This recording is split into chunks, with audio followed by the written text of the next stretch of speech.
Yo, what is up, gamers? I'm Stormy, back again with another Watchers of Realms YouTube video.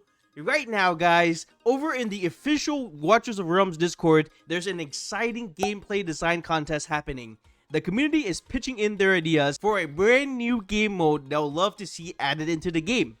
That's why in today's video, I'm diving into my own vision for the perfect game mode, breaking down the gameplay, objectives, key features, and how it could seamlessly fit into Watchers of Realms. Let's get into it, guys.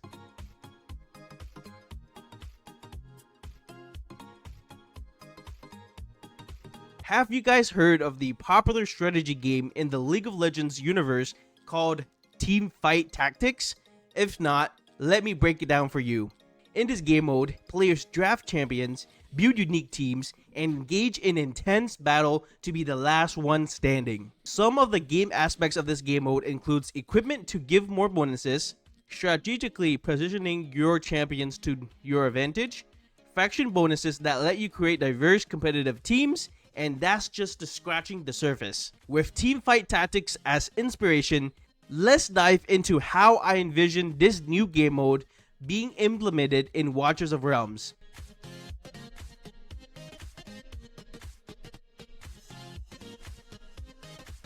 First of all, I want to create a level playing field where it doesn't matter if you've been playing WoR for over a year or just picked it up last week. The game mode will be entirely free to play, meaning no one can buy their way to victory. Success will come down to your skill, strategy, and knowledge of the game. Everyone starts by selecting their commander, with options drawn from the game's legendary lords like Praetus, Morgan, Araka, and more. Currently, there are 16 legendary lords in total, each with a unique ability and passive skills that introduces distinct gameplay mechanics. I'll dive into those details later. Every player will have a health bar that decreases with each lost battle or stays intact when you secure a win. You can place up to 8 heroes at a time on the game board. At the start of each round, a shop will appear, randomly generate a pool of characters from the game. This is where the strategy comes into play.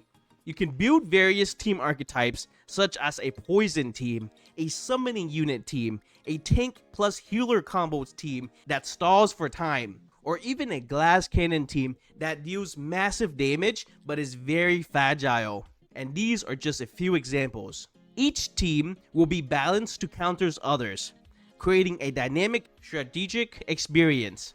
For instance, a glass cannon team might excel against a tanky stall team but would struggle against a poison team that withers them down due to the lack of tanks or healers. It's like a game of rock, paper, scissors where RNG and your strategic choices determine the outcome as you compete against 7 other players in the lobby. Players will be matched against each other in a rotating system, ensuring everyone faces off at least once. First, after this initial round-robin phase, the game shifts into a tournament format where players are ranked from 1st to 8th based on the remaining HP. The player with the most HP will be seeded first, the next highest will be second, and so on, down to the 8th seed. In the tournament, matchups are set as follows. First seed will be against 8th seed, second seed will versus the 7th, third versus 6th, and 4th versus 5th. You might wonder, guys, how lower seeded players can compete against higher seeded ones, and it could seem unfair. This is where the balance mechanic comes into play. Players on a losing streak will earn more gold than players who are winning. This extra gold allows lower seeded players to buy more champions and equipment, giving them a chance to catch up with the stronger opponents. The ultimate goal at the end of the day is to deplete your opponent's HP bar to 0 to secure the victory. Every round, whether you win or you lose, you earn gold. This currency can be spent on purchasing new heroes, equipping them with gear, or refreshing the shop to find different options. The cost of heroes and equipments varies depending on their rarity, and the price of the refresh shop increases with each use. Heroes can be upgraded by collecting duplicates. For example, if you have a Komet, you would need to buy 2 more Komets to combine them to increase his rarity. Equipment comes with a unique bonuses that can synergize with other items. For instance, let's say there's an item called the Helm of Destruction.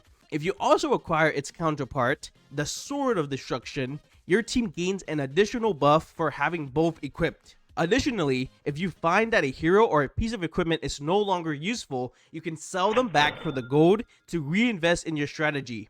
If you're wondering what happens if two players in the lobby are using the same exact strategy, that's where positioning comes crucial, guys.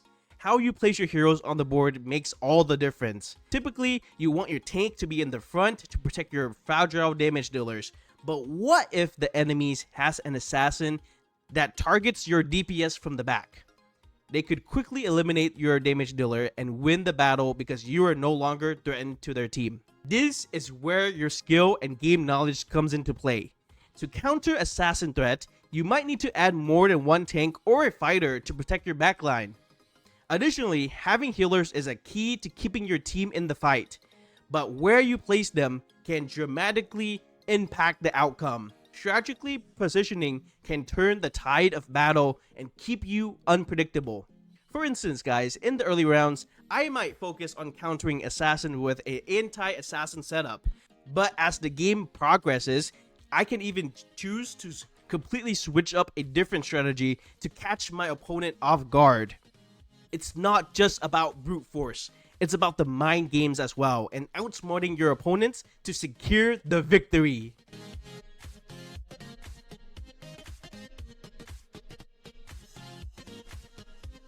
That wraps up my overview of the game mode I would love to see added into Watchers of Realms.